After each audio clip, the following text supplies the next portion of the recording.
Sidang kasus korupsi pembangunan Masjid Sriwijaya Jilid 1 dengan terdakwa Edi Hermanto, Syarifuddin, Dwi Kridayani, sama Yudi Arminto masuki agenda tuntutan dari JPU Kejati Sumsel di persidangan Pengadilan Tipikor Palembang Jumat awan.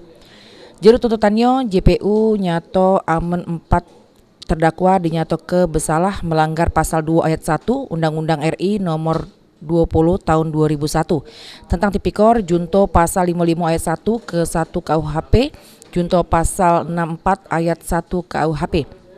Untuk terdakwa Edi Hermanto dihukum selama 19 tahun penjara, lalu denda sebesar 750 juta rupiah dengan subsidiar 6 bulan penjara, serta ditambah dengan hukuman untuk bayar duit pengganti sebesar 684 juta rupiah, lebih dengan subsidiar 9 tahun 6 bulan penjara.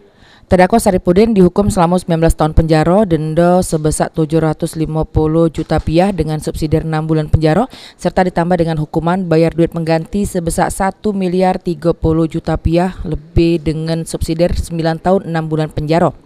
Terdakwa Dwi Kridayani dihukum selama 19 tahun penjara, denda sebesar 750 juta rupiah dengan subsidiar 6 bulan penjara, serta ditambah hukuman untuk bayar duit pengganti sebesar 2,5 miliar rupiah dengan subsidiar 9 tahun 6 bulan penjara.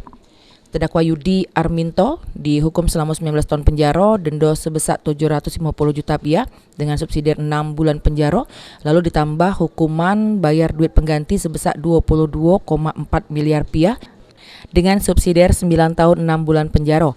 Pertimbangan ditetapkan tuntutan ini berdasarkan kasus ini untuk pembangunan rumah ibadah. Lalu para terdakwa katip penyesalan jero kasus ini. Tidak terlepas daripada hal-hal yang memberatkan dan hal yang meringankan.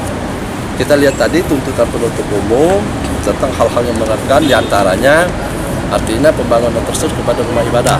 Itu termasuk hal-hal yang memberatkan.